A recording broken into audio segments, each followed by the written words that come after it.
So up till now, we've been sticking pretty close to what's presented to us canonically in the book. So how about we switch to talking theories now? Sure, yeah. I mean, we've started to go down that road now. Okay, let me throw one of the first ones that occurred to me personally at you. Sure. And this is just as an author, you want to build a plot twist so that it's logical coming Okay. out at the end.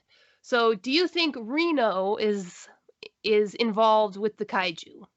Because the kaiju that attacked them just randomly out of nowhere showed up directly behind Reno. And it had waited until everybody but Reno was gone. Then Reno was the only one there when the bug kaiju found Kafka. Reno was the one who strongly advised Kafka not to turn himself over to the Defense Force when that was his first instinct. And then Reno's been the one pressuring him to keep it secret and take care of himself, which is perfectly explainable from a kid who's kind of imprinted on this older mentor figure and wants him to stay safe. But it was also just if the visual cue that started me on this, it was just a tiny thing. But when you look at that one scene where the kaiju bursts up behind the corpse, behind Reno, when they're talking at the end of the day, its eyes are all bugged out, and Reno's eyes are bugged out in the exact same pattern. And so it creates this visual symmetry between Reno's face and the kaiju's face that I found peculiar. And then when they're escaping from the hospital, the exact same kind of kaiju appears in the opposite direction from which they're running. As if Reno had summoned it to provide them with a distraction. Now, again, this is complete tinfoil hat theory. But what do you think? Poke a hole in my theory. Burn that down. It's an interesting theory. I don't really see any problem with theorizing something like that, especially like you said, from an author's perspective. Having a twist like that would be really cool. It would be, I think personally, I'd prefer it to kind of, if it did go down that road, I'd prefer it to be kind of a bit of a mixture. So he has some kind of knowledge, or he knows more than he's letting on, especially because we know nothing about his past whatsoever. So I like that idea. And then, but I would also still like him to be tied to the good side in that sense. I'd like to believe that if this, if a theory like this did come to light, I'd like to believe that he still really is, indebted to Kafka for saving his life, and he really genuinely does want to help him out. As for the kaiju, well, so the first part you said, when that kaiju first pops up behind him, that was quite interesting. I did like that.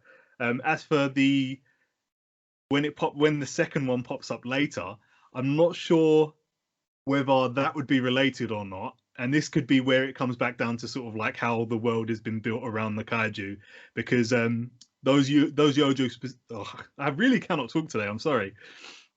Those kaiju specifically are classed as yoju, which are like the after beasts that come from the Honju classed kaiju.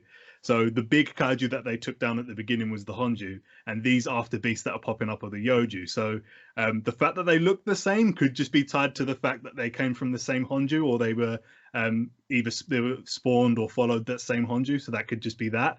But the theory in general is quite cool. I think it would definitely be interesting to see Reno sort of come out with something like that, because we really just don't know anything about him, and it would be, I think, having like a really big sort of wow moment to come from his past would be interesting.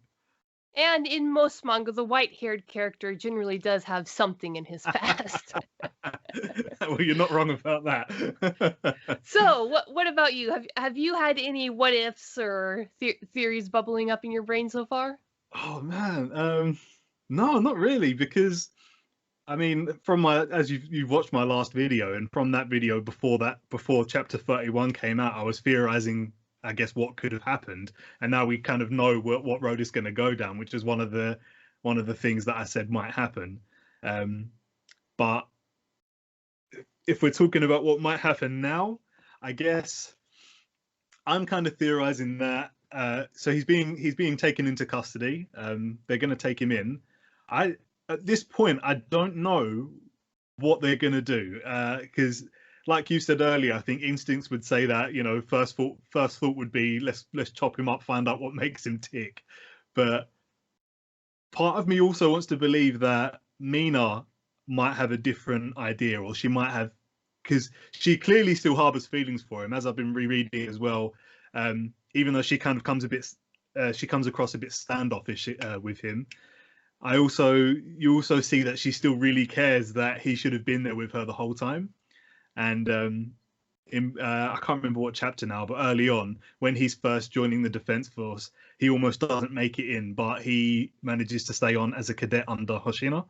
And when he bursts out and says about how, you know, he's finally in the Defense Force, he's going to make it up there and stand by her side eventually. She chews him out and tells him to do 50 push-ups or whatever for addressing a superior officer without a title. But as she's walking off, Hoshina noticed that she is smiling, so she still cares in that sense. So the way chapter 31 ended, both of them, like if you look in the look in their eyes when that chapter ends on that last page, both of them look almost heartbroken.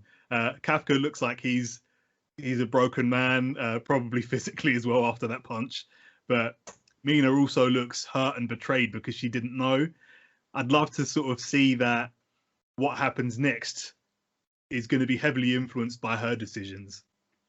And one thing that I've really, really appreciated about this storytelling is that he goes in and it's all about his relationship with Mina.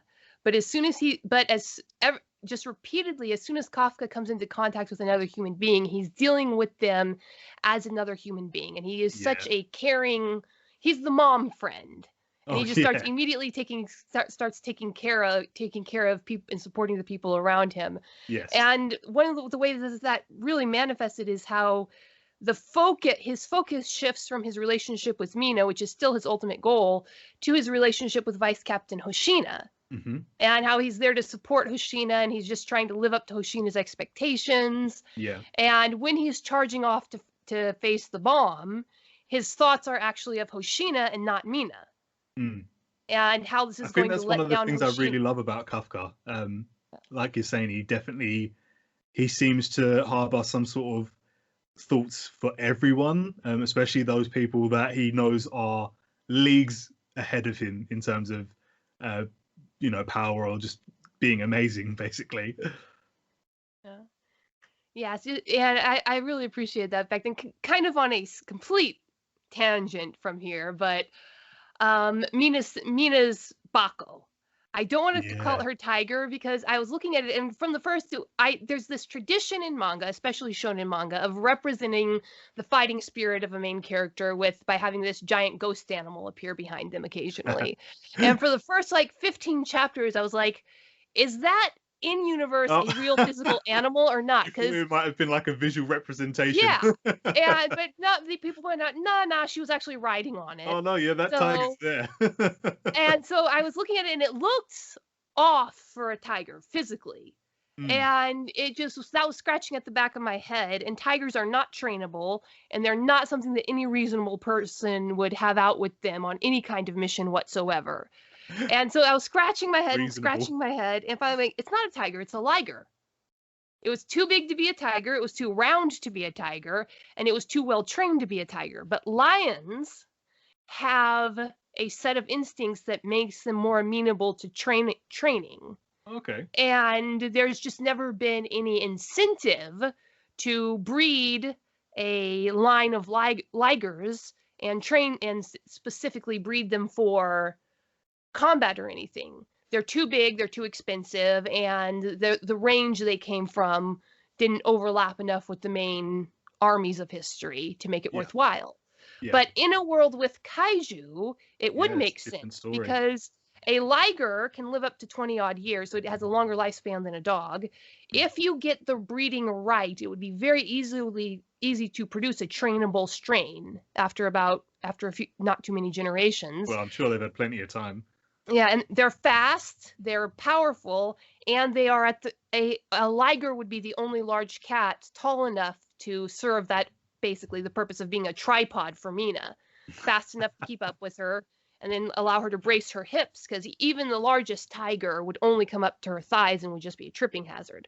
So I figured, I don't know if that was specifically in their brains, but what they're drawing is definitely a liger physically and psychologically. And so that was, if that was deliberate, that was fantastic world building because it's something that is very plausible from a wildlife ecology perspective and from a animal Well, yeah, I husbandry mean, if that's the case, perspective. I'd love to believe that was deliberate, especially with how the writing has been so far. It feels like they are making deliberate choices, so that would be cool. Yeah, and so anyway, the second big theory that I had, I can't claim full credit for this. This is just something I've seen floating around on Reddit in Okay. bits and pieces, and I kind of put them together. But so far, we've been kind of assuming that whatever the bug's intention was, it was what actually happened. Okay. But this series deals a lot with failure and mistakes and unintended consequences. That's true. And Kafka, when he first tested that suit, they have Hoshina lampshade that it's really weird for someone to get a 0% compatibility rate. Yeah, he makes a big deal out of that. Yeah. But he wasn't like so shocked like it's never been heard of. So one of the theories I've heard was that Hoshina was meant to be a complete sleeper agent with the Kaiju number 8 completely in control of the shared body. But because he has a 0% compatibility rate, the Kaiju number 8 personality was unable to take over. There was no connection. So most humans would have some sort of genetic connection that allows the same connection that allows them to draw power from the suits would Ah, be the that's connection interesting. that the Kaiju used to take over their brain. Right. And because there's been a lot of emphasis on fungus-based Kaiju. There has, yeah. Well, And definitely in the latest, yeah. currently the only zombie forming thing that we know of is fungus. There's a wide range of mostly insects and arachnids that the fungus can take over and actually change their behavior to suit its own needs. And so, what if the Kaiju number 8 body was meant to be its own personality, taking over Kafka and infiltrating the defense force but they were stymied by some rare genetic mutation that makes him essentially Kaiju blind. And then Yeah, I he mean, suddenly that's a and good theory. mysteriously out of nowhere pulls a 1% ability, but we also know that he's not really 100% in control of the transformation process. Especially during the first 3 months when he was training, he'd lose control and Yeah, to slip into begin with, Kaiju form. definitely. So maybe he's actually and in the process of learning to use his suit, he subconsciously figured out that he could transform some part of himself, maybe like a brainstem or something, to connect with the suit. And the addition of the Kaiju number 8 DNA is the only thing allowing him to use the suit at all. And he has some sort of Kaiju ability even when he thinks he's 100% non-transformed because he detected Kaiju number 10 when it went super giant. Yeah. So what do you think of that theory? That's an interesting one. Yeah, I mean, there's quite a few reasons why that would be believable.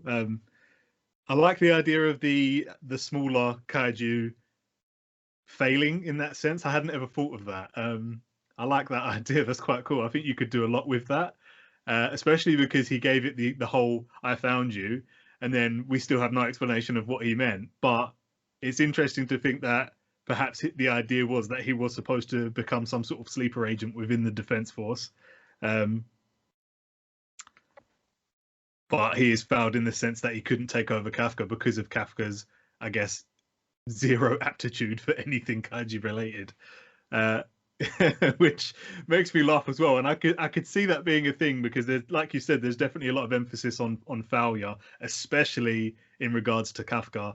And the way, you know, he's 32 and he still hasn't managed to make his dreams come true. And then they make a bigger point of that when he joins the defense force and he has his 0%. Yeah, that would be quite cool. I like that. I mean, the only thing that I wouldn't be sure of is that when we saw Kaiju number 9, when Kaiju number 9 first comes into contact with Kafka as Kaiju number 8, I might be wrong, but I don't remember him making any kind of I guess I don't remember him displaying any kind of thought process behind, like, maybe he knows who Kafka is or how he's become who he is. I Yeah, might be wrong. you're accurate. I've reread that many times Yeah, specifically because I was curious about that. He just seems mildly surprised that there's another kaiju interfering with him. yeah, but nothing to Not do with like him super specifically. surprised. It's like, Yeah, like not as who are surprised you? as he Bug should have off. been. Yeah, Yeah, it's like, not as surprised as he should have been, which could be another reason. and then kind of just going back to what's presented to us in world, Mhm. there appears to be this kaiju culture and civilization that is acting, and There's but definitely a level of so it's organization, either isn't there? underground or in another dimensional plane, because they said they've emerged. So they're either Yeah. emerging from underground in the Pacific, or they're emerging from a dimensional rift of some sort. And the fact that Kaiju number 9 understands radio broadcasting enough to block it suggests at least an industrial revolution level of technology and scientific understanding in this kaiju world that we've only had hints at. So, Yeah. what are your thoughts on that? Where are Yeah. the kaiju coming from? What kind of culture do they have? I haven't thought too much about the kind of sort of where they're coming from specifically. They're definitely emerging from somewhere because they use the terminology emergence a lot, and they've probably just taken inspiration from things like Godzilla, where he's obviously emerging out of the ocean.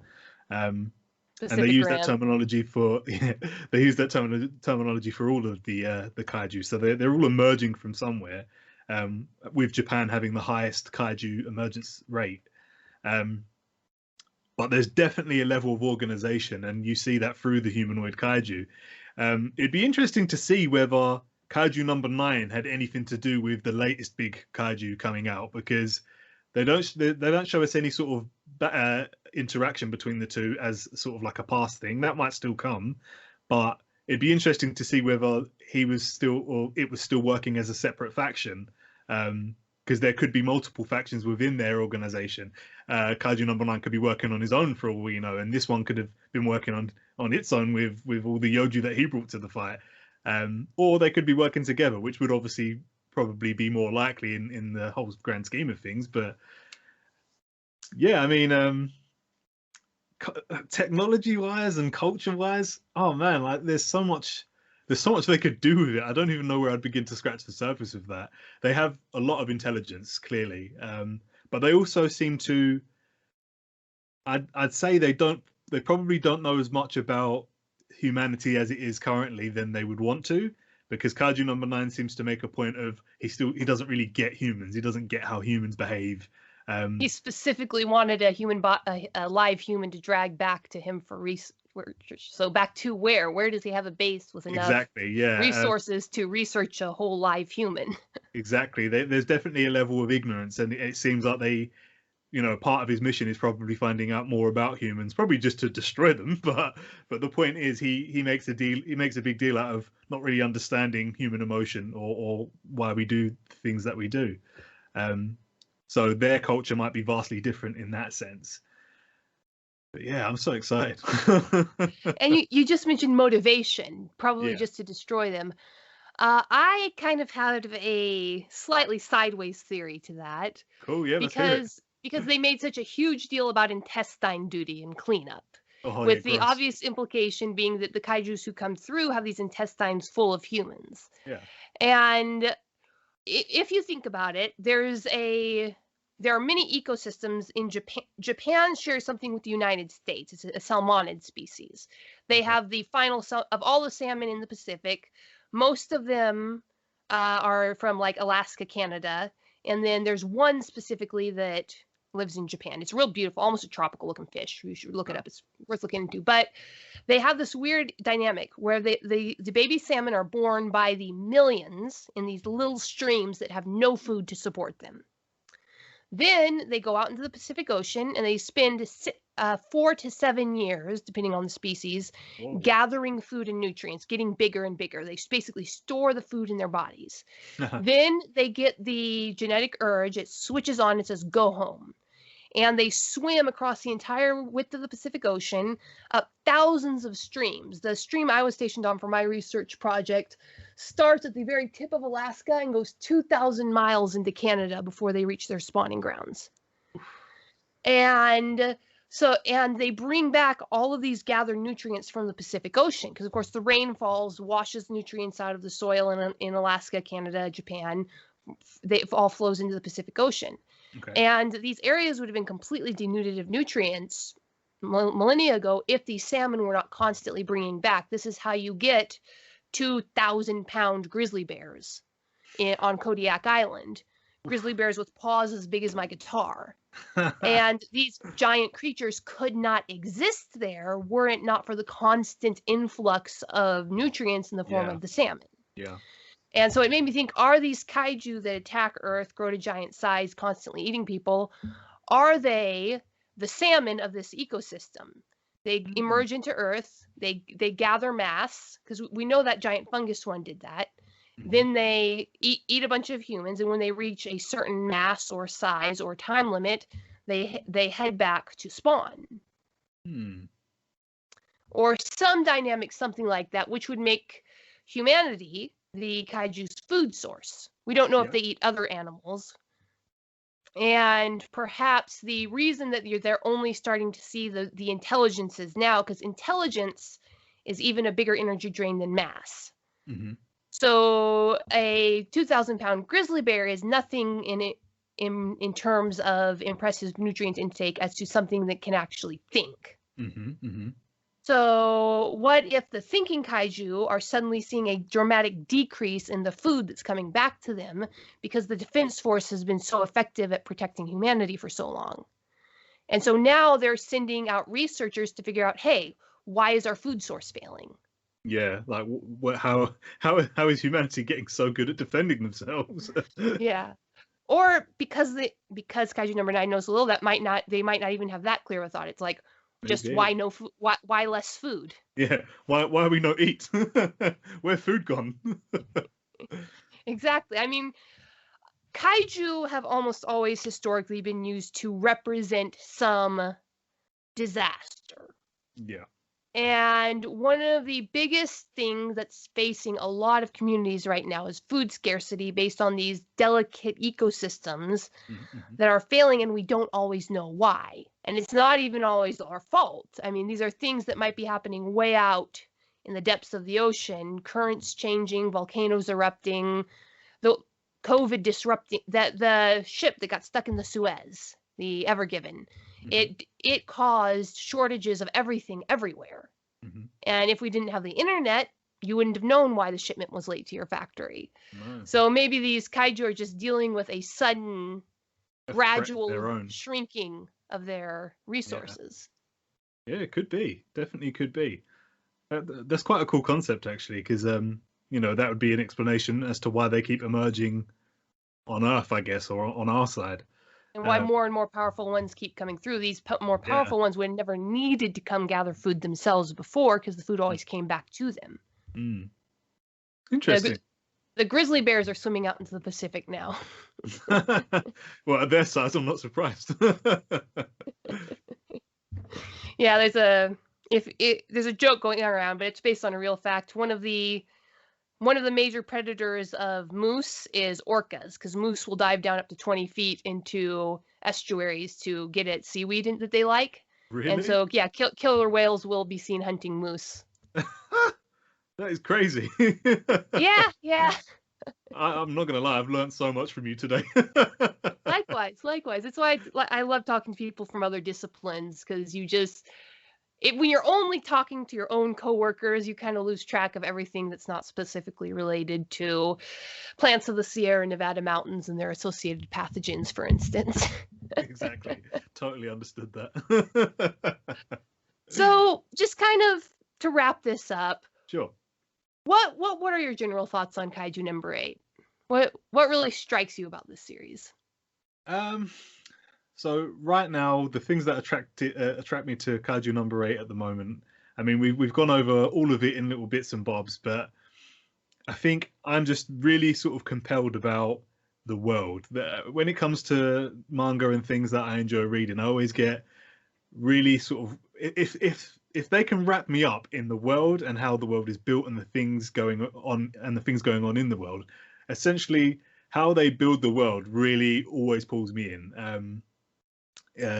If we look at shonen titles specifically, there's always a power system, and one of the things that always attracts me to a manga or a shonen manga is that power system and how it separates itself from every power system we've ever seen. And I just love how Kaiju number 8 is doing this thing where it's taking inspiration from the Richter scale, and it's taking inspiration from, you know, the kind of the kind of fiction that we've had for things like Titans and Godzilla and stuff like that. And they're just building this story and building a world where they just keep drip feeding us little bits of information about how things work and how they've come to be. And one of the things I think one of the things that keeps me reading is that I just want to know more about it.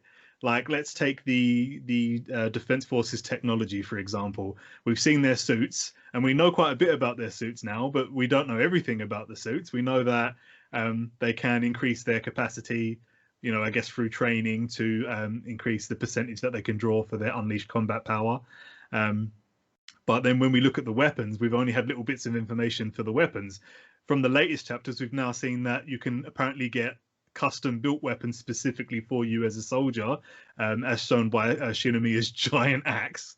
But also if we just look at the guns, for example, we so many chapters ago we found that they have different types of rounds for them, and all these rounds are made from parts of kaiju which give them their specific properties. So we know that burst rounds come from certain kaiju and the freeze rounds come from certain kaiju. And what I'm really interested to eventually see, we've seen from Reno that he started to really specialize in using those freeze rounds, but I'd love to see a point where he increases his aptitude and his unleashed combat power rises to the point where he does something specific with those freeze rounds. Perhaps he'll make some much bigger boom out of them, or he can do some really crazy like frozen stuff and just freeze entire kaiju in one shot. I'd love to see stuff like that from him in the future. So yeah, I'd love to just keep building up that knowledge from the world and how the technology works that they're building on from it. And yeah, when we eventually start to get a bit closer to some of these theories that we've been talking about, I just excites me even more. So I think, yeah, the biggest attraction for me of Kaiju number 8 is just the world building. And the characters are awesome too. Like we've already said, Kafka's just a dude. He is. So, other than the ones we've already discussed, obviously, in this world that it's building, just between the characters in the world, what's the kind of, in your mind, the most interesting unanswered question you've come across so far? Unanswered question. What part of the story made you stop and think, well, why that? What's that? What's going on here? You put me on the spot now. Good question. Or maybe not the most, just one at one point you thought, that's weird. I mean, the whole manga's weird, but in a good way. Fair point. I don't really know off the top of my head. The biggest underlying question I always have, and it comes back to me every day, is just going to be about that bug and why it's caused all this with Kaiju number 8 and Kafka in the first place. So that's always going to be the biggest one in the back of my head. But what else have we seen since? I guess I think the mystery around the humanoid Kaiju, because until we saw this, I mean, are people calling it Kaiju number 10 now? I don't know. Yeah, it hasn't been officially named, I think, but that's what the fandom's calling it. That's fine. Until we saw Kaiju number 10, I was personally under the impression that there wouldn't be many of those, and I thought for quite a long while, at least not anytime soon, I didn't think we'd see any other humanoid Kaiju other than Kaiju number 8 and Kaiju number 9. So seeing 10 turn up so soon with this army, it made me really think, okay, and I think that's why your theory about this their own culture makes a lot more sense to me. Because now I have these questions about how many more at their level are there, and even though Kaiju number 10 was like super powerful, it still gives me the impression that he's only a speck on their organization. Yeah, and I definitely got the impression that he was kind of an aberrant speck. Something that was not normal in his world, because he was so into actually fighting. Yeah. And you got the impression that this was not something he was allowed to do, something he'd been kind of bottling up. Yeah. So wherever he comes from, he can't actually brawl with anybody, but he seems designed to brawl. Could be. So that implies to me that he was created or crafted, maybe grown for the purpose of this attack. And while he was in that process, he was unable to fulfill his impulses. Yeah, maybe. I get the impression that, for me, I get the impression that he is very much just a soldier who doesn't have any if he was alive and they could question him, I get the impression that he wouldn't be the type of character that has any answers. He's simply, to me, he seems like he was simply just a strong soldier who loves to be a soldier, and he was sent to do a job, and that's what he went to do, and he just loved to do it. And I think I get the impression that was his whole involvement with whatever this organization has planned.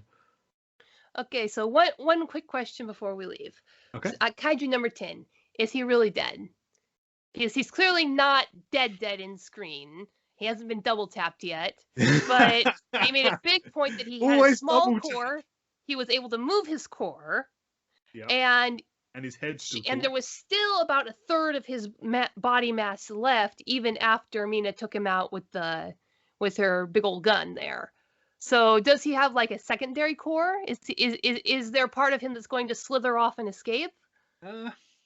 I personally, I don't think so, but you never know. You really never know with this story. I feel like, the shifting of his core that extended the fight, and I feel like when his decapitated head called out to Hoshina, I do just get the impression that was kind of like a final gloat, as it were. Spit in your face before I die kind of thing. Basically, yeah. Especially if we go back to the idea that this guy was just very much a fighter, just a soldier there to do a job. Who was completely satisfied with a draw, because as long as he took out the base, he completed his mission. Yeah, that's the impression I get. So I feel like he'd very much be the kind of character that even on his last legs would still try and get the last word in. Yeah.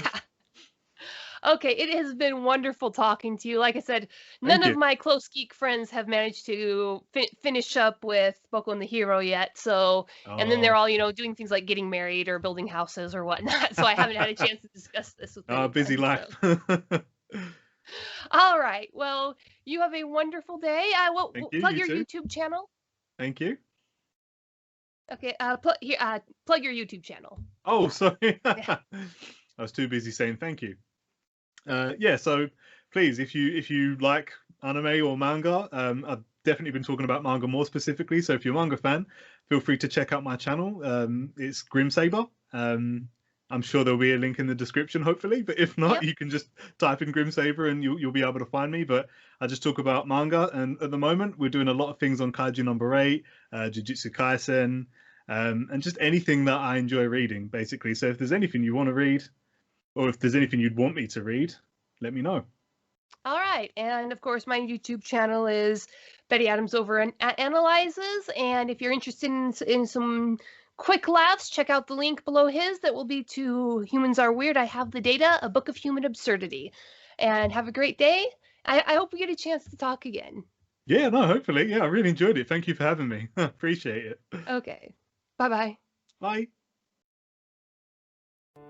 The book from author Betty Adams, Humans Are Weird, I Have the Data, is a humorous look at human behavior through the eyes of aliens. This book is arranged in separate reports or essays, documenting the experiences with humanity through the lens of the aliens who have to interact with them. This anthology of short stories and vignettes from alien points of view highlights some of humanity's quirks we can all relate to. Author Betty Adams captures how strange and interesting humans can really be. This is a fun collection of stories you will really get a kick out of. Humans Are Weird, I Have the Data, from author Betty Adams. Order your copy right now on Amazon.